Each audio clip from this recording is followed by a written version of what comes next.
Hola amigas y amigos de El Ciudadano, hemos vuelto después de algunas semanas ahí de receso, volvimos a La Barca, Amando las Artes, nuestro espacio de artes, cultura, patrimonio acá en El Ciudadano.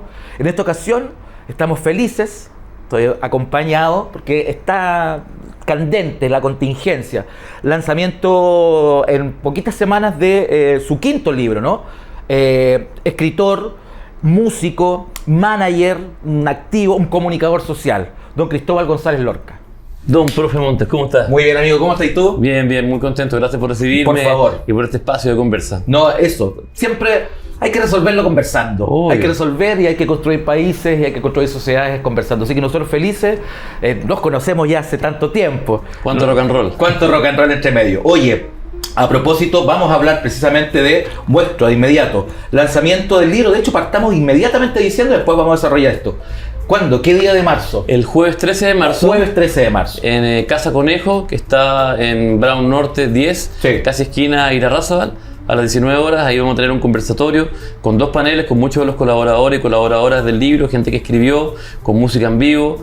Va a estar Negrito Medel tocando unos temas de Virus, va a estar Pronta Entrega, que es una banda tributo a Virus. Ya. Mucha gente conversando acerca del libro.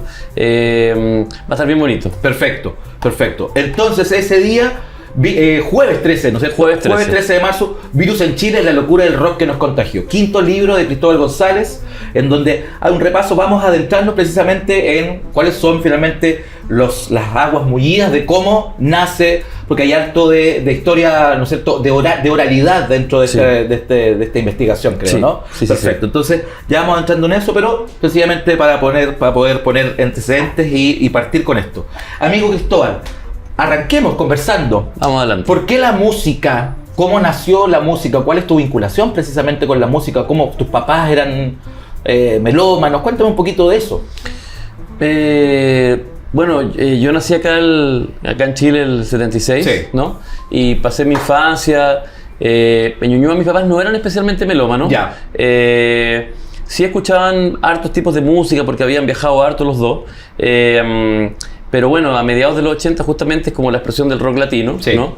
Yo tengo dos hermanas mayores que eran adolescentes en esa época, yo tenía como 10 años. Ahí está, ahí, claro. Iban a las fiestas, escuchaban, mi hermana Claudia vio Soda Stereo en vivo en aquellos años, en algún free concert. Y yo como niño, claro, estaba fascinado con toda esta cosa del rock en español o el rock latino, Sí. descubriendo estas bandas, estos sonidos, ¿no? Era muy chico para ir a conciertos, pero escuché a todas estas bandas, me fasciné. Y después, bueno, por razones del trabajo de mi mamá, que mi mamá trabajó toda su vida en turismo, Sí. nos fuimos a Venezuela. Vivimos allá del 87 al 93, Perfecto. 6 años. O sea, pubertad y adolescencia la pasaste allá. Claro, exactamente. Toda mi adolescencia casi completa, ¿no? Claro, claro. Y bueno, el 87, después del Festival de Viña, de alguna manera Chile entraba en otra contingencia, venía el plebiscito, y como la efervescencia del rock latino empezó a bajar un poquito acá, sin embargo todo este fenómeno siguió desarrollándose, ¿no? Y faltaban discos muy importantes, ¿no? O sea, faltaba La Ciudad de la Furia, faltaba Canción del Animal, Dínamo, Sí, sí. Corazones de los Prisioneros, Claro. El Amor Después del Amor de Fito Páez, Los Rodríguez, faltaba todavía, ¿no?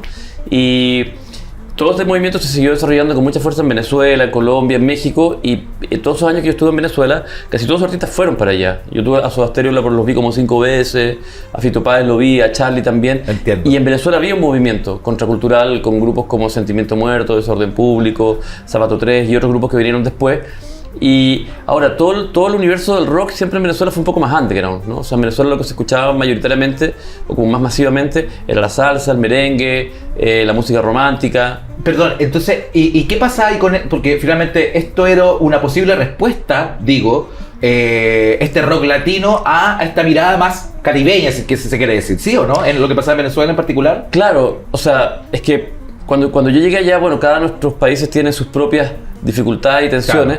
Claro. De repente, por ejemplo, hay gente que me dice, ¿viviste la Venezuela dorada? La verdad es que en ese momento Venezuela ya tenía problemas, ¿no? O sea, a mí me tocó Ya. vivir el estallido social, Caracazo, del 89. Ya, perfecto. Que yo tendría unos 12 años más o menos. Ya. Y el intento de toma del poder de Chávez del año 92. Perfecto, ¿Me cachai? recuerdo, sí, sí. Entonces en Venezuela ya habían inequidades, había corrupción, había molestia que se expresaba a través de estos estallidos Sí. y de estos movimientos, digamos, militares.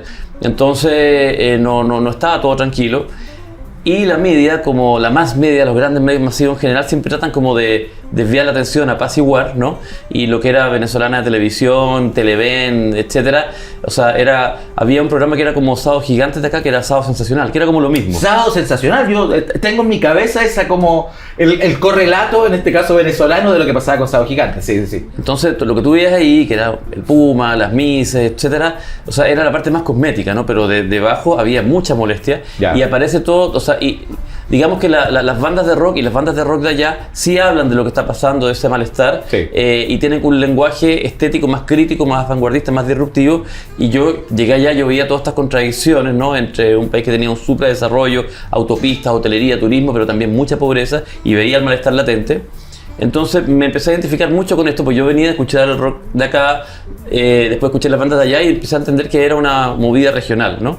Entonces fui a todos esos conciertos de adolescentes, y el año 91, bueno, hubo un festival que se llamó Primer Festival de Rock Iberoamericano, que no era el primero, ya había habido en varios países, pero que fue como un resumen de todo lo de los 80, duró 5 días, fue en un autocine. ¿Dónde se hace esto? Caracas. En Caracas, perfecto. En Caracas, ya. Como el clima es maravilloso, ahí está influenciado por Estados Unidos, hay autocines, ¿no? Y esto era una colina. Tienes razón. Una colina en el que se llama El Cafetal, y duró 5 días, ¿no? Fue como un sábado-domingo, una semana de pausa, viene sábado-domingo. Y tocaban 5 artistas diarios, por ahí pasó Soda Stereo, Fito Páez, Los Rodríguez, que estaban debutando, Miguel Ríos de España, La Unión, Los Paralamas, las bandas de Venezuela, Desorden, Sentimientos, Zapatos, y Los Prisioneros, que yo los pude ver, ¿no? Tengo el honor de haberlos visto en el año 91. Ya, pero para Corazones, entonces, claro. Para Corazones, estaban totalmente consagrados internacionalmente, y Venezuela era el único país de la región que a ellos les faltaba por visitar, ¿no? Y para mí verlo fue como ver a la selección chilena, o sea, qué lo tesoro así como con mucho orgullo. Me cago, qué hermosísimo. ¿No? Yo estaba pensando precisamente, me acordaba a propósito de tu hermano, tú eres de 76, me dijiste. Sí. Claro, yo soy de 77, y yo recuerdo, claro, haber visto Soda Stereo a los 10 años en Temuco. Para mí, ¿cachai? Como ese era para el signo. Sí. Cuando llegan, cuando arriban, ¿cachai? Sí. Y esta sensación también, oye, de iniciática.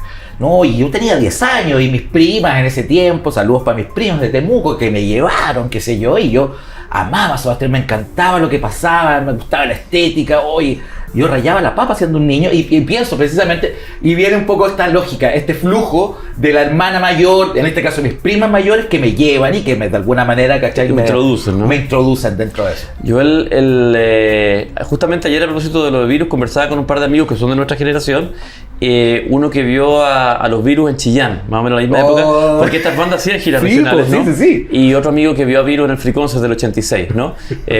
Maravilloso. Yo, como te digo, estas bandas no las pude ver aquí porque era muy chico, pero claro, sí las pude ver en Venezuela, algunas, a los Virus no, pero las vi a casi todas. Y después las vi juntas en este festival del 91. Yo en el 91 ya tenía varios años viendo estos grupos por separado. Y en el 91 los vi, digamos, allá, en este tremendo festival donde estaban los chilenos, los venezolanos, los argentinos, los españoles. Y yo sentía que pertenecía ahí, ¿no? ¡Qué fantástico! Y dije, no, yo me quiero dedicar a esto, quiero tocar o producir o registrar. Este es el mundo al que yo quiero pertenecer de adulto. Y aquí estamos. Mira qué bueno. Y más encima tan busquilla tú, Cristóbal, porque de alguna manera igual habitaste hartos deltas, ¿cachai? Como, sí. O sea, desde manager, músico.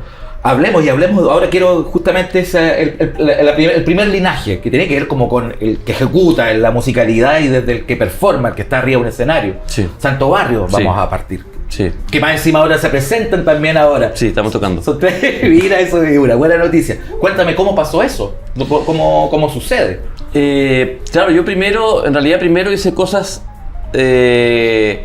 O sea, antes de sentarme a tocar la batería estuve más detrás de escena, como adolescente. Sí. Porque después de este festival, con mi mejor amigo de allá, Pedro Medas, nos vinculamos con bandas venezolanas y empezamos a hacer trabajo audiovisual. Hicimos videoclips. Perfecto. Teníamos amigos que también hacían videos y organizamos muestras de videoclip. Éramos adolescentes, pero éramos muy busquillas. Qué buena y eso nos llevó a vincularnos con Félix Ayueva, que tenía un programa de radio donde difundía el rock venezolano. Yo fui asistente de producción de él. Conocimos a las bandas.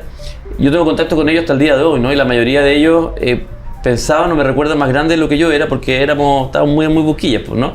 Entonces, estábamos ahí, y después viví en España del 93 al 95 por el trabajo de mi mamá, Y allá también fue como un poco insertarme en lo que era el mundo indie en ese momento, se dieron algunas cosas, pude ver a Nirvana el 93, ¿no? El 94. El 94, viste a Nirvana ya. Un poquito antes que falleciera Kurt Cobain, en la última gira en Europa. Mira, fue un momento así medio fuerte. Y vi a Mano Negra, que estaban viviendo ellos allá en aquello, y entrevisté a Manu Chao para la revista Extravaganza acá. Pero yo de alguna manera sabía que estaba viendo toda una efervescencia cultural acá con la vuelta a la democracia. Sí. Y tenía ganas de venir a hacer música acá y me vine acá a fines del 94. Desde España te viniste para acá, ya. Sí, mis papás seguían allá. Sí. Y bueno, y ahí conectamos con César Fara, cantante de Santo Barrio. César Fara, y entramos en onda. Teníamos la influencia de Mano Negra, de los Cadillac, de las bandas de ska, todo eso. Y empezamos con esa idea y empezamos a aglutinar y llamar amigos que conocíamos de distintos lados para armar el proyecto. Ya. Pero, por ejemplo, como te decía, yo ya venía toda esta cosa de hacer videos, de hacer, de escribir. Multitask, estaba ahí jugando. Claro. Volante de creación. Claro, explorando, ¿no? Claro. Y nada, pues hicimos armamos Santo Barrio, lo hicimos muy intuitivamente, muy a pulso, con muchas ganas. La gente nos fue apoyando, fue agarrando onda, el proyecto fue creciendo y se transformó, claro, en un grupo que fue innovador para la época, que nos fue bien. 95 estamos hablando, ¿no es cierto? 95 partimos con la banda. Claro, pues piensa en 95, ¿quién es? Carlos Fonseca estaba en la EMI, Carlos Fonseca, ¿no es cierto? Me acuerdo, yo tuve el Hogar Dulce Hogar y el Peces de Lucibel, me acuerdo que me los compré. Que este año cumple 30 años. Cumple 30 años, ¿cachai? Tuve también, bueno, acuérdate que ese, la pared del 95. El disco Toque de Joe Vasconcelos. Peores más Carlaucha. Peores de Chile también. ¿Cachai? O sea, qué hermoso ser parte de esa coyuntura, te fijas ahí como... Sí. Había algo también, no sé si barrio abajero, pero había algo arrabalero también dentro de Santo Barrio, que era también no sé si una alternativa, pero de alguna manera igual había una separación respecto como las estéticas también de las otras bandas, creo yo. Sí, nosotros igual llegamos con un poquito de desfase, porque la mayoría de estos grupos que acabas de mencionar venían curtiéndose entre el 90 y 95, tal cual, ¿no? Y algunos con el apoyo de Alerce, las escuelas de rock, la TR, venían ahí armando audiencia. El 95 esto explota, y es el año en que EMI lanza su catálogo y Alerce también, ¿no? Con los conciertos en el Club Central, que yo fui como público, y nada, nosotros le pusimos Wendy, ¿cachai? Para poder avanzar. Sí, empezamos a tocar y para mí era muy normal, por ejemplo, no sé, trabajar con rítmicas latinas. Los otros dos percusionistas de Santo Barrio también vivieron en Venezuela.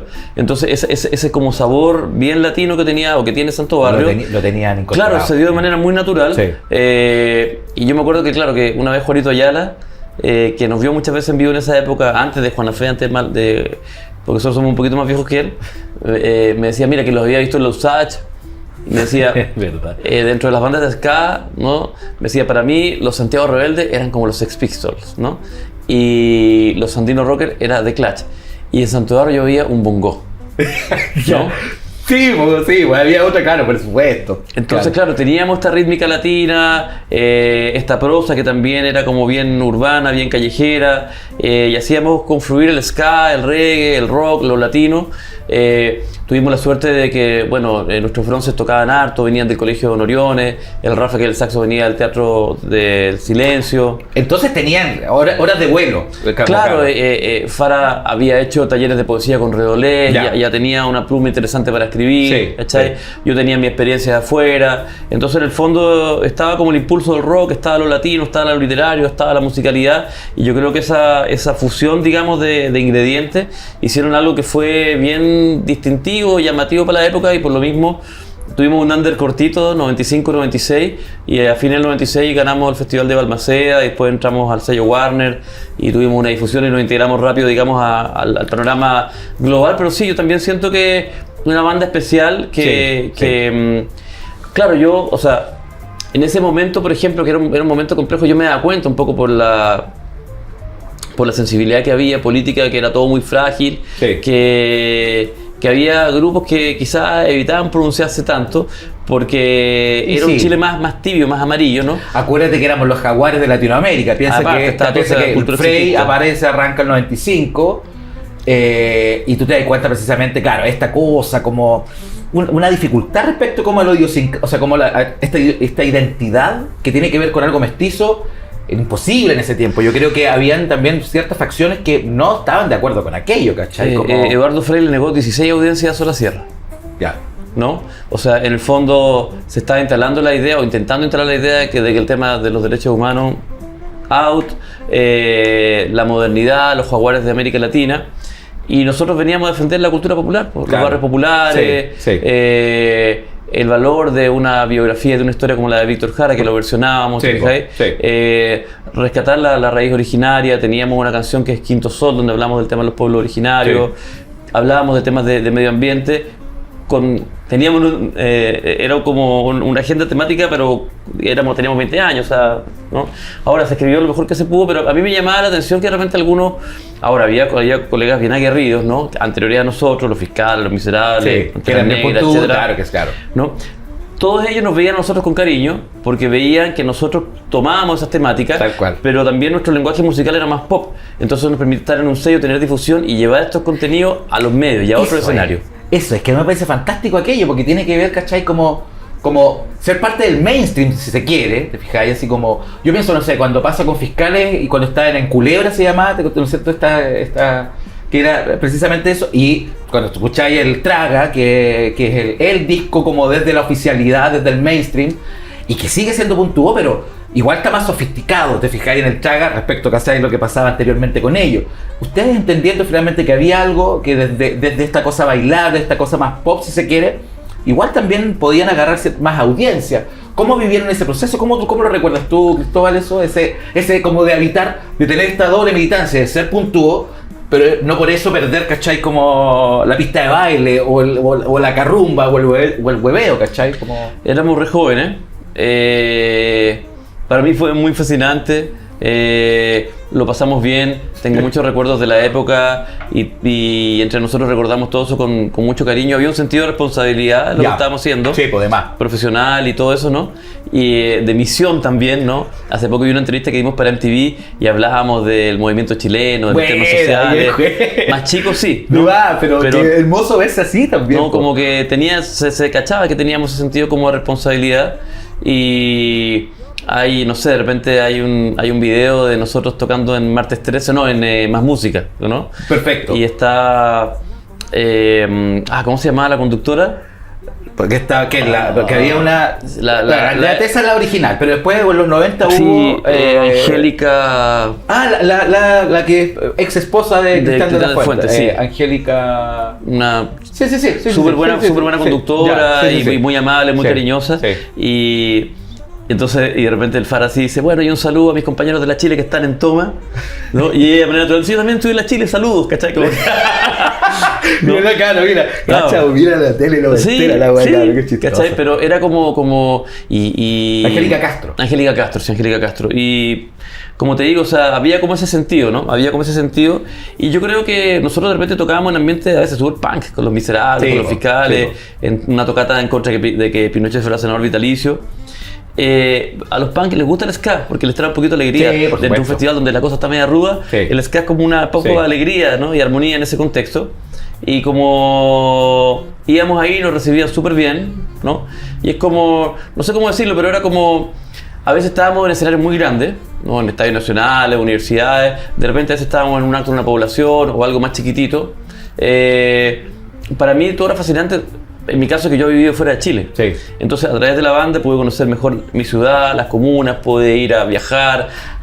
Me caché un poco. Para mí fue entender, ¿no? Y de repente, no sé, estar al lado de Sola Sierra, o estar cerquita de Gladys Marín, como sentir la historia al ladito mío, ¿cachai? Como me siento muy privilegiado de todas esas experiencias que tuvimos con los cabros, ¿cachai? De las oportunidades que se nos dieron, del desarrollo que tuvo el proyecto, de haber llegado a toda la gente que llegamos y al mismo tiempo haber podido contribuir, digamos, a apoyar esas causas, visibilizarlas y haber conocido a personas tan importantes de cerca, ¿cachai? O sea, me siento... O sea, yo viví todo eso era fascinante, ¿cachai? Creo que no pude haber tenido mejor 20 años, por así decirlo, entre los 20 y 25, porque fue como una gran experiencia, una gran escuela. Y yo creo que para todos fue así. Yo creo que para todos fue así, porque en el fondo Santo Barro se convirtió en una especie de nave, ¿no? Que nos llevaba por muchos lugares y que nos permitió conocer artistas muy importantes, de mucha trayectoria, aprender cosas, entender el oficio, conocer a gente del mundo social, ¿me cachai? Me parece muy bello eso, precisamente, que tenga que ver como esta oportunidad, porque más encima hay algo también, no sé si es militancia, pero tiene que ver también como esto que tú decías, como una defensa, ¿cachai? Hay una responsabilidad. desde las líricas, desde la estética, ¿te fijas? No sé, cuando a Álvaro España le preguntaban por qué le gustaba The Clash, era porque precisamente The Clash era fantástico, porque era como ser un punky huevial, ¿cachai? Pero desde la pista de baile, como ser un hueón, ¿cachai? Puntúo, ser punta de lanza, pero no perder como la pista de baile y no perder esta cosa como del movimiento, que me parece muy bello. Y de alguna manera, haber estado también en ciertos espacios te brinda una cierta perspectiva de lo que fueron ciertas luchas y de los recorridos que hubo que llegar. Y por ejemplo, nosotros participamos de los movimientos en pro del cambio del nombre Estadio de Chile, Estadio Víctor Jara, y participamos en festivales de Víctor Jara en aquel momento el estadio, que la rebeldía fue empezar a decirle Estadio Víctor Jara, aunque se llamaba todavía Estadio de Chile, ¿cachai? Y en los afiches decía Estadio Víctor Jara y le decíamos Estadio Víctor Jara hasta que finalmente se logró, ¿cachai? Ahora ya es una realidad, ¿no? Pero haber estado ahí también te brinda un poco la visión de todo el trayecto que hubo que llegar para eso. O sea, yo me acuerdo en ese momento teníamos vínculo con la Corporación Chilena de Prevención del SIDA, que invitaban a artistas a apoyar las causas, en el fondo para la prevención, para la no discriminación, y de repente hicimos un punto de prensa en la Blondie y estaba la Nicole, que siempre apoyó, y estábamos nosotros, pero en ese momento digamos que los rockeros héteros, algunos se ponían un poco nerviosos y no se la jugaban por ir, ¿cachai? Y entonces los amigos de la corporación decían que era un gran acontecimiento que nosotros fuéramos. A mí me parecía lo más normal del mundo, pero como te digo, eran tiempos medio tibios y no todo el mundo se la jugaba en muchos aspectos, ¿cachai? O ponte tú, no sé, pues nosotros fuimos a tocar las primeras veces que las escuelas de rock armó shows en la ex cárcel de Valparaíso. Perfecto. Antes de que fuera parte cultural. Por supuesto, cuando tú ibas y era como una cárcel, ¿cachai? Bueno, Mauricio Robles estuvo preso en la cárcel 75 y hizo talleres, ¿cachai? Entonces, claro, cuando yo veo toda la discusión que hay hoy en día, la entiendo, pero también me acuerdo cuando a nadie le interesaba la cárcel, por ejemplo, cuando era así un peladero, ¿cachai? ¿No? Entonces, cuando uno ya es más viejo y hay estado en ciertos lugares, podéis tener, digamos, una perspectiva más interesante de las cosas, justamente por el hecho de haber estado en los espacios. Cristóbal, bueno, entendiendo ya la historia de Santo Barrio, Ganyalba, ¿cómo aparece? Eso es, ¿en qué momento? ¿Cuándo sucede? Y lo quiero entender porque finalmente esos son los dos grandes espacios de desarrollo de musical, tu música, ¿sí? Bueno, por esos años yo no estaba participando con los muchachos de Santo Barrio, habían habido algunas diferencias, yo había sido papá hace muy poco, los carros estaban viajando harto, estaba difícil eso un poco para mí, y nos reencontramos con Fara, que hacía tiempo que no nos reencontrábamos, no hacíamos música, y surgió la idea de desarrollar música en conjunto, con un piño más chico, algo un poco más acotado, y no, hicimos, con ese claro, con la responsabilidad que significa con una banda tan grande, y nos acompañaron amigos muy queridos, y logramos darle forma a una serie de canciones muy rápido, tocamos, se armó un público, tocamos en hartos lados, fue una instancia expresiva bonita y productiva. Nosotros igual siempre nos ha gustado ser concretos, ¿no? Entonces en poco tiempo ya estábamos tocando, hicimos un disco que quedó ahí para quienes gustaron de la música. Creo que fue una banda que tuvo mucha mística, que sonó bien y que la gente que nos vio la pasó bien viéndonos a nosotros. Tenemos el honor de que los primeros shows fueron presentados por Mauricio Palma. De NTN. Sí, antes de Violento Parra, ¿no? Cuando todavía no era tan famoso. Mira, era sociólogo, ¿cierto? Sociólogo, la época de las palabras para todos. Hizo unas presentaciones muy buenas, hizo unas introducciones también del disco. Que hay una historia, de presentador. Estaba pensando Fabio Salas cuando presentaron a fulano, ¿cachai? Claro, como todo está, hay una lógica muy bonito eso. Claro, muy bonito claro. Y nada, la pasamos bien, pero claro, en algún momento estábamos todos con muchas cosas, paramos y claro, yo un poco ya en ese momento empecé como a estar mucho más dedicado a temas de producción, ¿no? Al trabajo con La Conmoción, después con Santa Fe, etc. Y eso, entonces adentrémonos también en ese lugar que me parece que es fantástico. Yo recuerdo, tuve la oportunidad de cruzarme contigo cuando tú estabas trabajando con Santa Feria en particular. Ya había sacado este librazo, La Ruta del Huracán, maravilloso. Me lo regalaste en esa ocasión y me dijiste, nos vamos a encontrar. Hiciste algún comentario así como, mira, como que bueno, porque estuvo muy bonita la conversa con los chicos, entonces así como nos vamos a encontrar. Te estoy hablando del año 2016, 17 haber sido. Y nosotros con un iPhone 4, un grip, haciendo estas transmisiones en vivo que hacíamos para El Ciudadano, tratando siempre de hacer la militancia ahí. Y estábamos ahí, teníamos un catering sabroso, me acuerdo que llovía y íbamos a hacerlo afuera. Y claro, yo recuerdo ahí, y tú estabas precisamente en eso. Y hay algo ahí que yo me quedé con la sensación, que lo conversaba en ese tiempo con, no sé si fue con René, el chico de la cámara, con el audiovisual que andaba acompañando, que me parecía que lo que me gustaba de Santa Fe era como este sentido de banda grande, ¿cachai? Como sin cagar, sin tibiezas. Hay algo ahí como y que aparentemente tiene que ver un poco con tu sello, creo yo, Cristóbal. Hay algo como tú le inoculas los lugares que habitas como con esta cosa ejecutiva, efectiva, ¿cachai? Como creo que hay algo ahí también un poco de tu accionar. Cuéntame un poco de cómo sucede también eso desde, en tanto manager, en tanto, ¿cachai? Productor, en fin, cuéntame. Mira, cuando tuve la oportunidad de empezar a trabajar con los muchachos, ellos ya tenían mucho arraigo por su cuenta, ¿no? Ya era una banda muy convocante, muy importante dentro del movimiento, y eso, digamos, es mérito de su esfuerzo, de su creación, de su carisma, ¿no? Pero claro, yo percibía en ese momento, ¿no?, que era muy interesante, era muy único y que tenía un potencial que quizás a lo mejor ellos no lo veían tan claramente por la subjetividad de lo que significa estar dentro de una banda, ¿no? Sí, seguro. A mí me parecía que tenían muchas plusvalías dentro del movimiento, como por ejemplo el hecho de ser una banda que, por distintas razones, entre familiar y la formación de cada uno de los músicos, que en el fondo sus influencias no eran solamente cumbieras, ¿no? O sea, que tenían influencia un poco de lo jamaiquino, un poco de lo brasileño, un poco del rap, y eso hacía que su propuesta fuera más rica y que tuvieran músicos tan interesantes como Mauricio Lira a la guitarra, que es un guitarrista muy dúctil y que sabe de rock y que sabe de chicha. Y hay digamos, músicos en la banda que vienen también del mundo del folclore y que todo eso le aporta al grupo una posibilidad de expansión musical y de riqueza que ha ayudado también, digamos, que crezca el lenguaje y a transversalizar y a posicionar a la banda con mucha más fuerza más allá del circuito duro de la cumbia, ¿te fijáis? Sí. Entonces yo lo que de alguna manera traté de impulsar en aquellos años fue como a que sintieran que allí había una posibilidad, ¿no? Allí había una posibilidad y que al mismo tiempo, por el arraigo que ellos tenían, no iba a ser tan difícil que, digamos, gente distinta quisiera participar y a ver qué pasaba. Y por ahí se fueron generando acercamientos interesantes como lo de Roberto Márquez, por ejemplo, o Ángel Parra, que en algún momento también trabajó con ellos en vivo, el Joe, etcétera. Y creo que de alguna manera esos apoyos de esos artistas también le dieron mucho peso a una banda que se estaba desarrollando en ese momento. Y hubo ahí como un win-win, por decirlo de una manera, ¿no? Porque para esos artistas de trayectoria siempre es interesante trabajar con gente joven, rejuvenece, refresca, a las bandas les da una credibilidad y aparte con buenos resultados musicales, ¿no? Yo creo que todo eso, junto con muchas estrategias que fuimos desarrollando, yo les hablaba a los muchachos en ese momento de la importancia de desarrollar teatro, ellos no tenían visibilizado, ¿no? Y obviamente, por ejemplo, nosotros en algún momento hicimos Movistar Arena con Santa Feria y un año siguiente hicimos Nescafé Las Artes y el Nescafé tuvo más cobertura que el Movistar, pese a que es mucho más acotado, un volumen de público, chico, pero era más noticioso que una banda de cumbia hiciera un Nescafé, ¿te fijáis? Claro, entonces, habitas un lugar que no necesariamente está pensado para este imaginario popular, populoso. Entonces todos los desafíos que en conjunto fuimos concibiendo y desarrollando ayudaron mucho, digamos, a visibilizar, a que la banda estuviera más visible, a aumentar un poco el prestigio, por así decirlo, del grupo.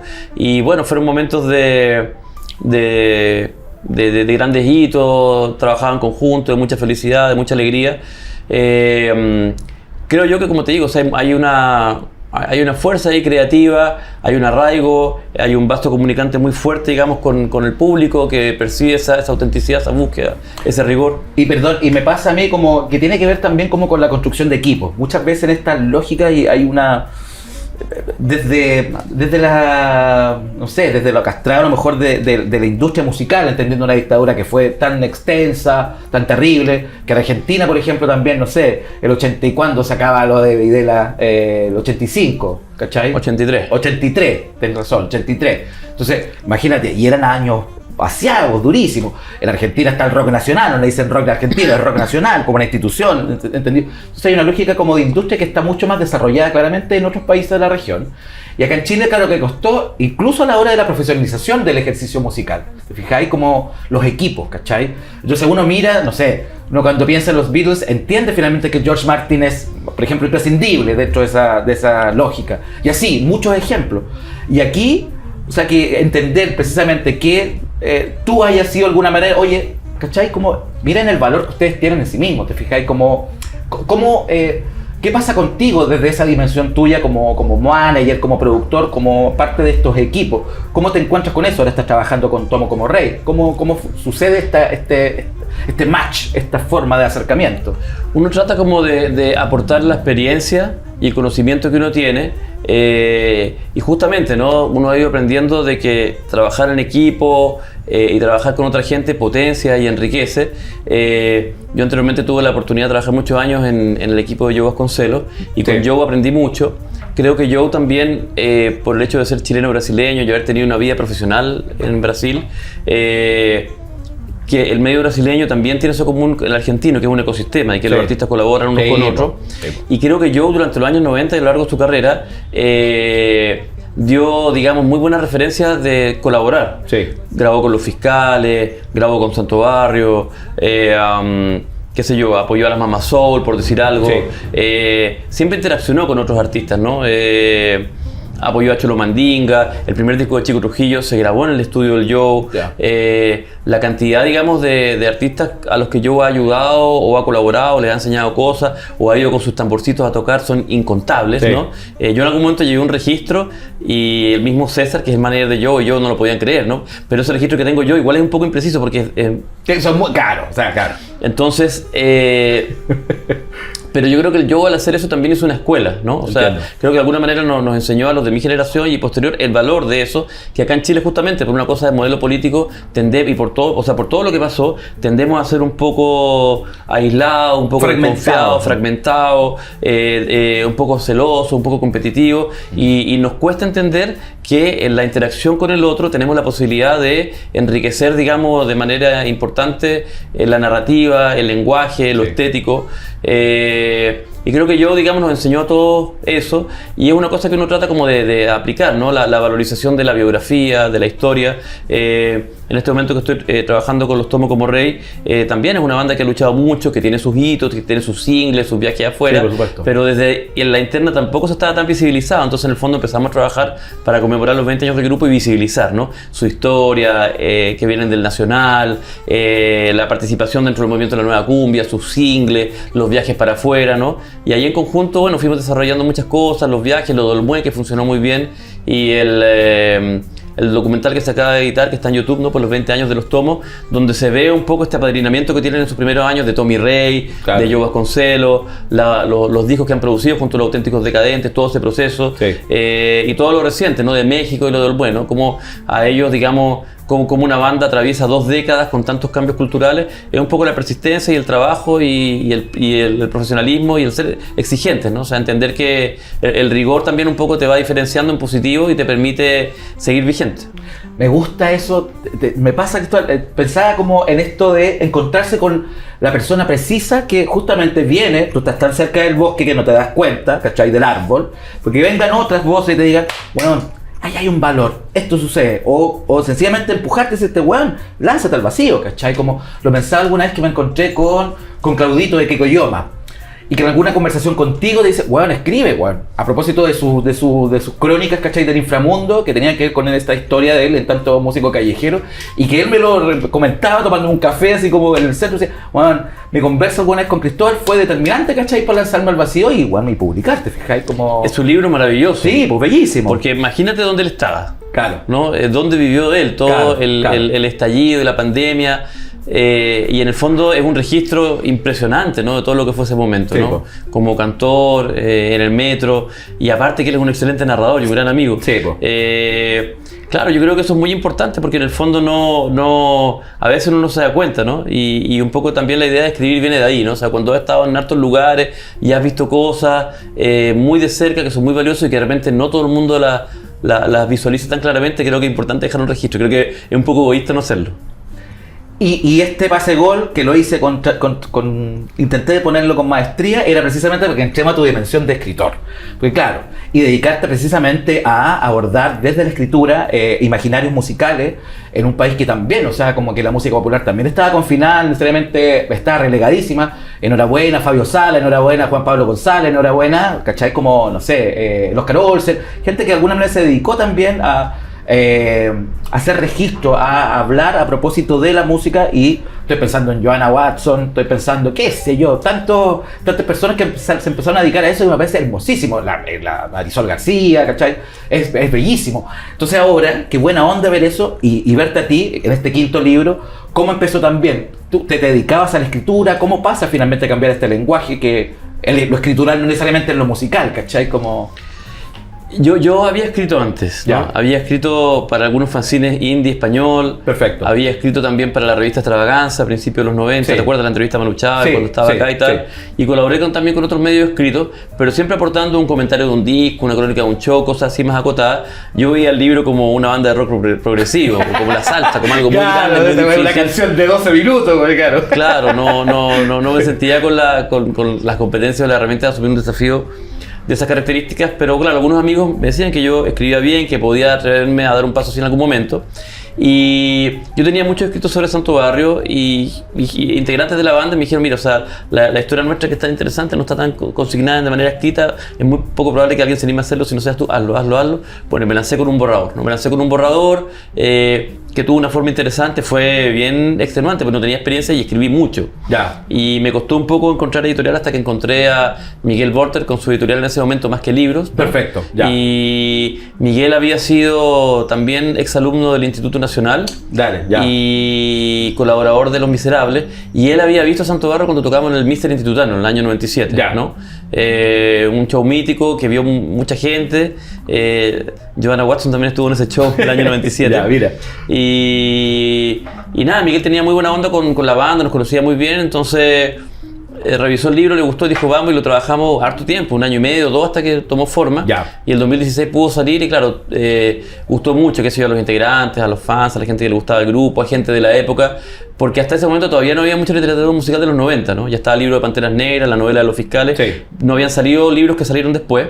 Y creo que gustó, ¿no? Porque yo en el libro hablo de muchas cosas, hablo de Venezuela, de España, de lo que pasa con Santo Barrio y todo este recorrido, ¿no? Del underground, Sí. del mainstream, después de cuando un poco a fines de los 90 se acaba toda esta bonanza de la industria y empezamos a autogestionarnos independientes, y de la primera gira a Alemania, ¿no? Que el libro abarca como un periodo 95-2001, ¿no? Ya. Y de cómo las bandas rockeras chilenas empiezan como a explorar un poco por esos circuitos, ¿no?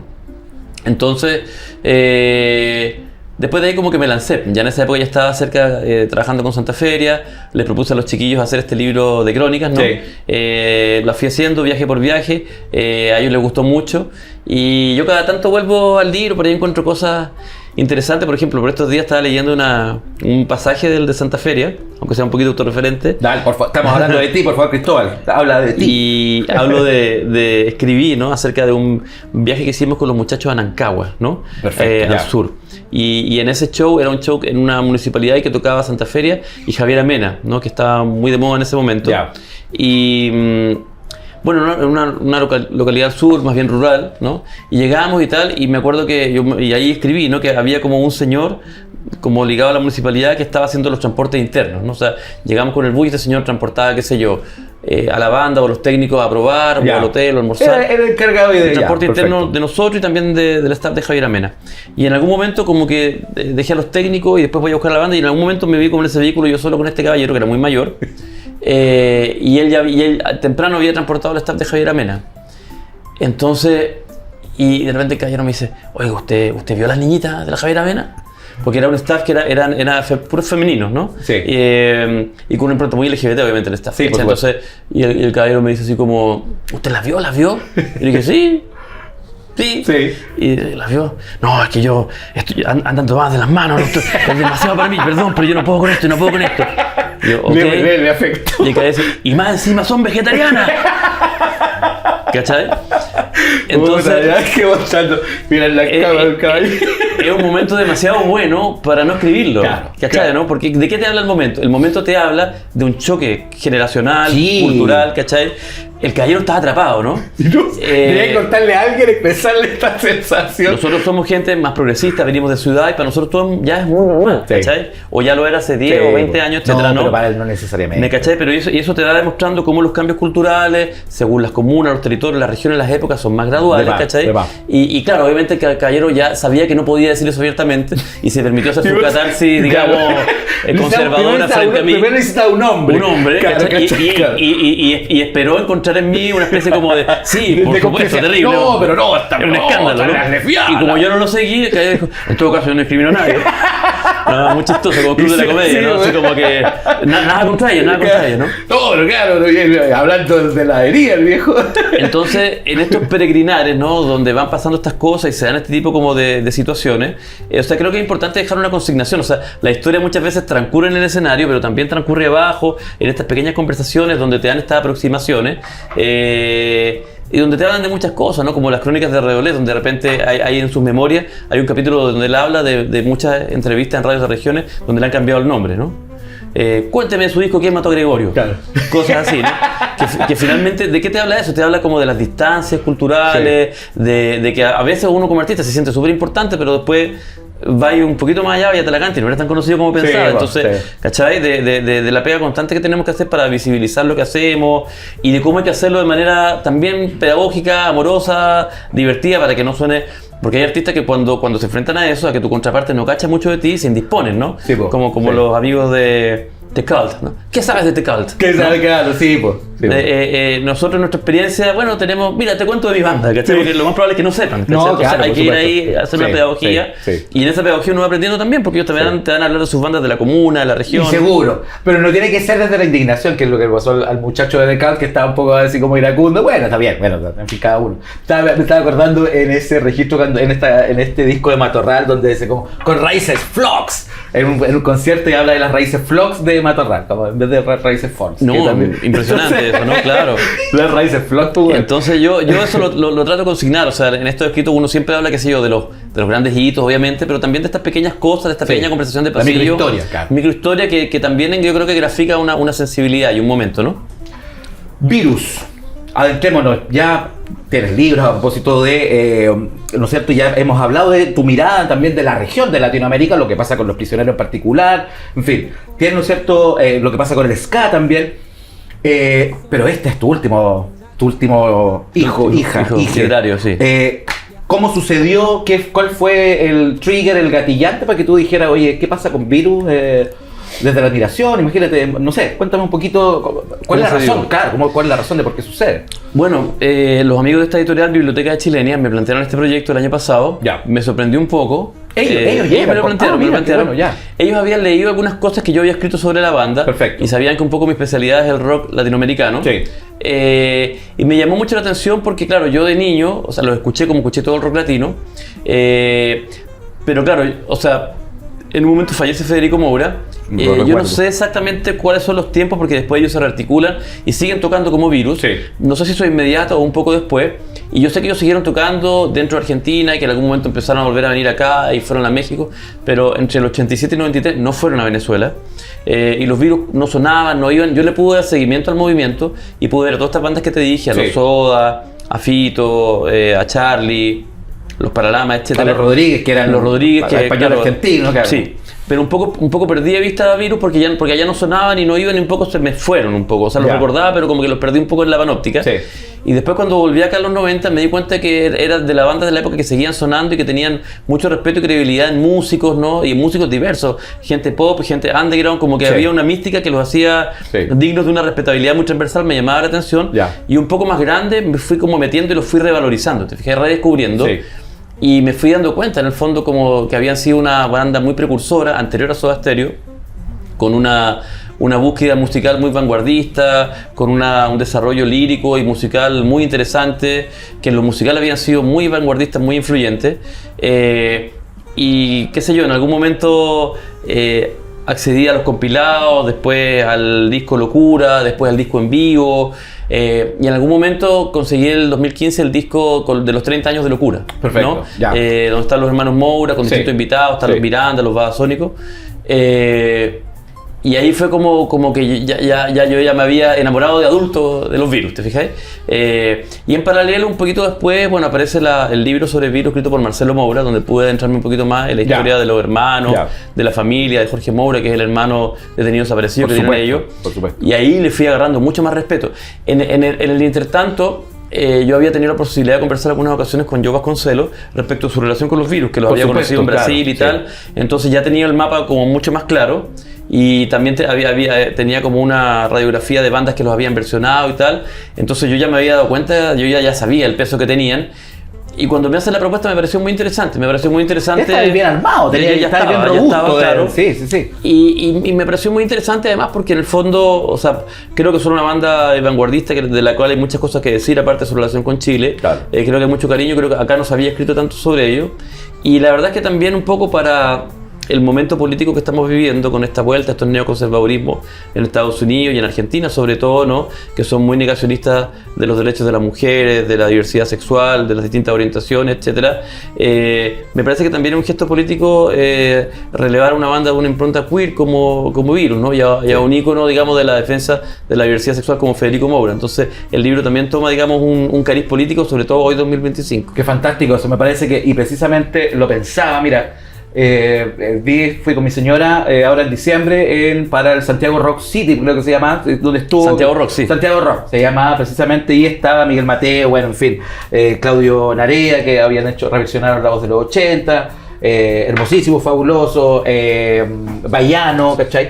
Y Virus, o sea, en súper buena forma, y un calor horroroso de mediados de diciembre, y el hipódromo que tiene mucho polvo, nada importaba. Esta weá, ¿cachai? Había una devoción y una fidelidad también por este imaginario de banda argentina, y particularmente pasaba con Virus, que me sentí muy como que es fantástico, ¿cachai? Cómo envejecen estos locos y todavía tienen este arraigo, tienen este match, ¿te fijáis? Como... Creo que la historia de los Moura y de los Virus es una historia que está llena de una dignidad y una integridad gigante, ¿no? O sea, el mismo hecho de ser una banda, ser una familia, ¿no? Que este hermano que participaba de estos movimientos de oposición a la dictadura en Argentina, que fue detenido, desaparecido, ellos ya estaban fraguando la banda, ¿no? Antes que él muriera. Sí. Y ya se enfrentaban a ciertas críticas, ¿no? De gente del rock argentino anterior o en general que los encontraba un poco frívolos. Y este hermano les decía, denle para adelante. Nosotros estamos luchando para conquistar la libertad y la idea es que la gente también pueda bailar, ¿no?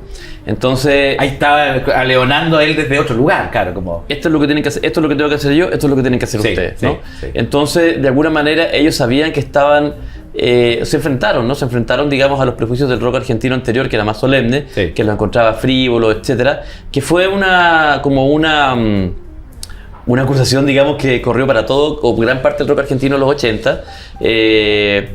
Hay un disco que publicó la banda ska Los Calzones Rotos en 2002, homenaje al rock argentino en los 80, y el disco se llama Plástico, ¿no? Y en la bajada ellos dicen, le pusimos así porque la generación anterior llamaba al rock de los 80 rock de plástico, aunque para nosotros es el mejor rock, ¿no? Mira. Los Virus, Soda, GT, y en ese disco vienen versiones de todas esas bandas, y hay una versión del agujero anterior, ¿no? Junto con los discos Julio Moura. Entonces, en el fondo, claro, ellos se bancaron, digamos, ese prejuicio, esa incomprensión, la homofobia, pese a que ya después Argentina estaba en democracia, pero igual era otra época, había discriminación, les dijeron cosas, los putos aquí y allá. Y bueno, también Federico tenía una puesta en escena y un magnetismo muy potente, muy transversal, era atractivo para hombres y para mujeres. Era bellísimo, andrógino, hermoso, como en este intersticio. Entonces, claro, como que da lo mismo finalmente. Y a partir de lo mismo, en su momento, el sello discográfico le pidieron ocultar su orientación sexual para que no fuera a perder público femenino. Claro, estilo Sir Ricky Martin, ¿no? Claro, tal cual. Entonces, Federico y la banda se negó, y a partir de ahí sale la canción Sin Disfraz. Perfecto. Te fijas que es casi un manifiesto. Es un manifiesto, por supuesto.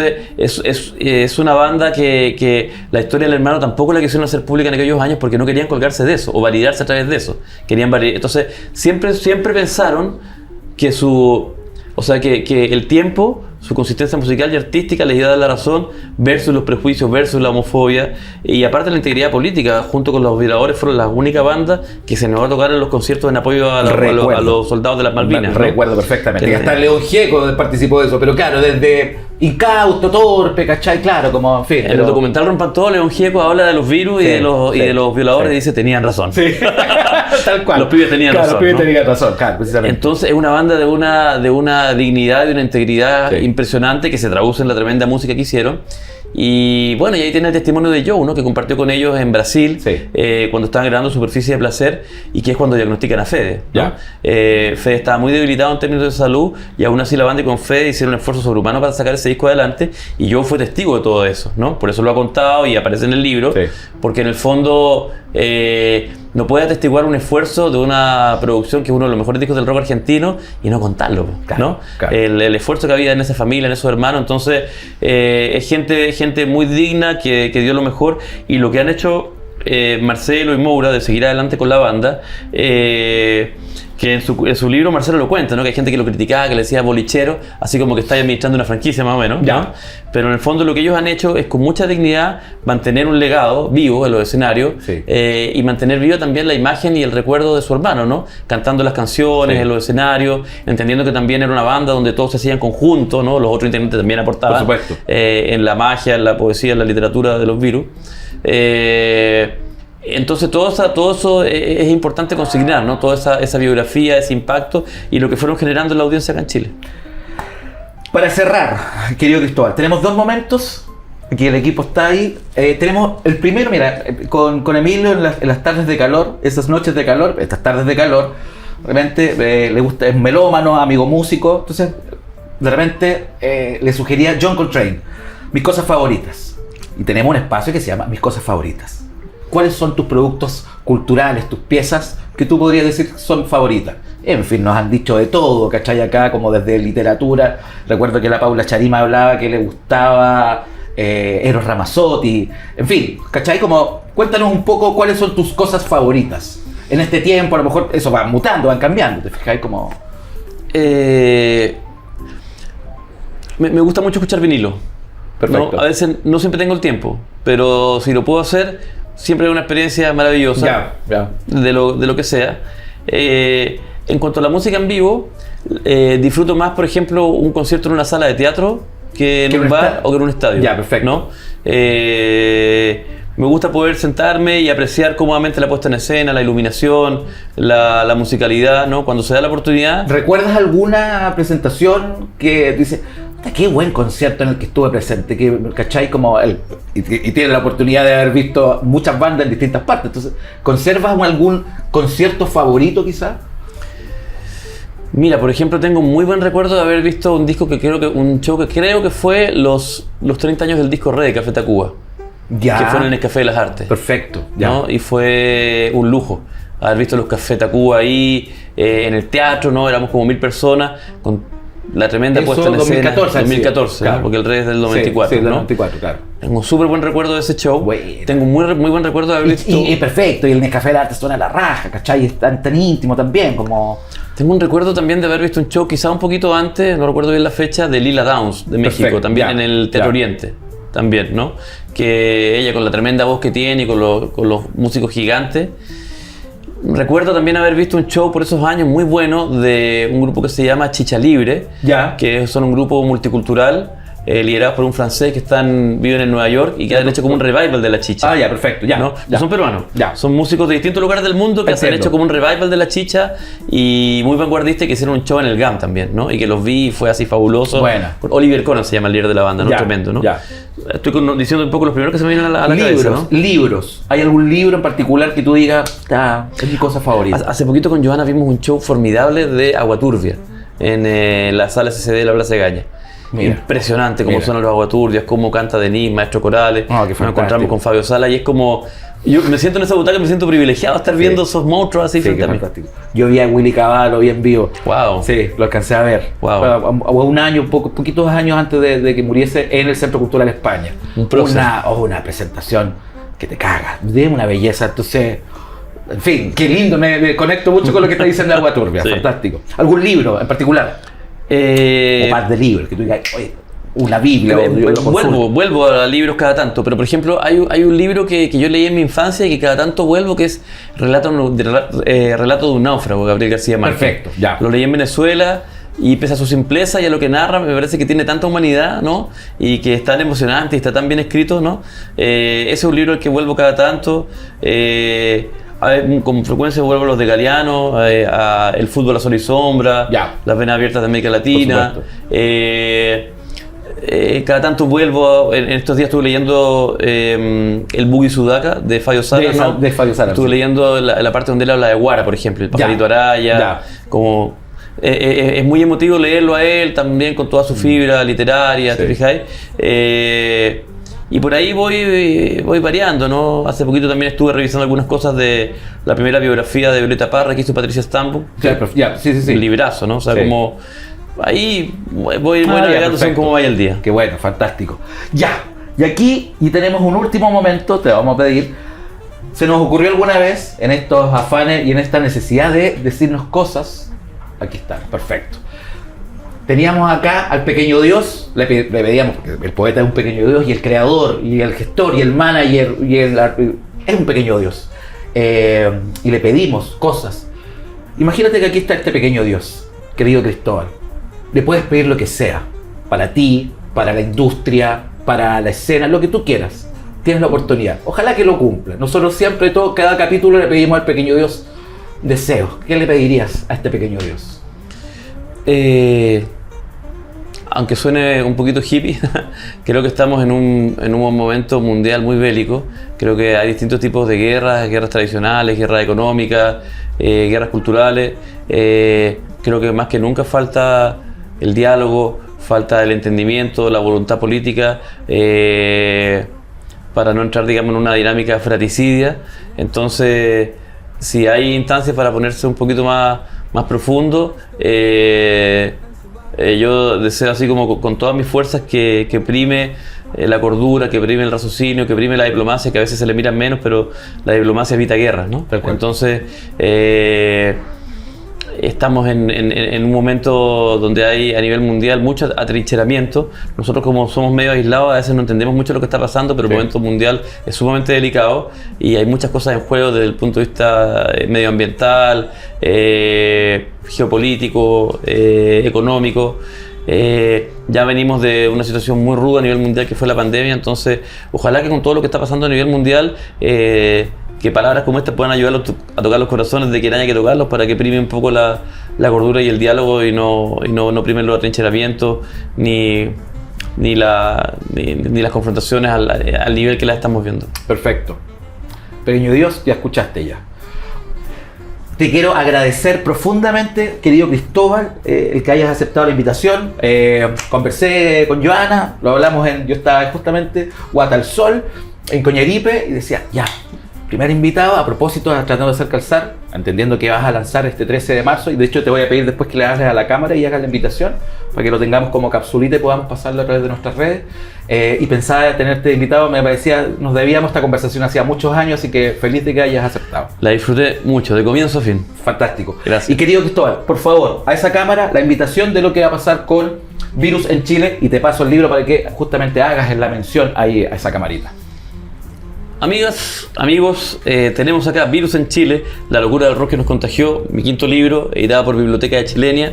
Invitamos a toda la gente a que participen en el lanzamiento, que va a ser el jueves 13 de marzo. Va a ser en Casa Conejo, en Brown Norte 10, cerquita de Irarrázaval, desde las 19 horas, entrada liberada. Van a haber 2 paneles con autores, autoras, gente que participó, que colaboró. Vamos a tener a nuestro amigo Andrés Canulev como moderador. Va a estar muy potente, va a haber música en vivo, va a estar Negrito Medel, la banda Pronta Entrega. Va a ser un momento para rememorar la historia de los virus y para que la gente pueda acceder al libro. Se cuentan historias interesantes de la banda, de su desarrollo acá en Chile, del disco Locura. Espero que vayan, que la pasen bien, que les guste y verlos ahí el 13 de marzo. Perfecto. Bueno, yo voy a estar ahí, querido Cristóbal. Te agradezco muchísimo. Muchas gracias por venir de verdad a La Barca. Este espacio cuenta, bueno, con el ciudadano para lo que necesite. De verdad, somos compañeros de esta militancia. Queremos salvar el mundo desde el cariño, desde el amor, desde la creación. Maravilloso. Aguante el ciudadano. Gracias, Carlos. Muchísimas gracias. Feliz. Por favor. Y nosotros... Bueno, ya está todo dicho, nos vemos en un próximo capítulo de La Barca. Aquí navegamos por las aguas mullidas de el cariño, de la creación, de los artistas, de los trabajadores y trabajadoras de la cultura. Así que nos vemos la próxima semana en otro capítulo de La Barca. Chao.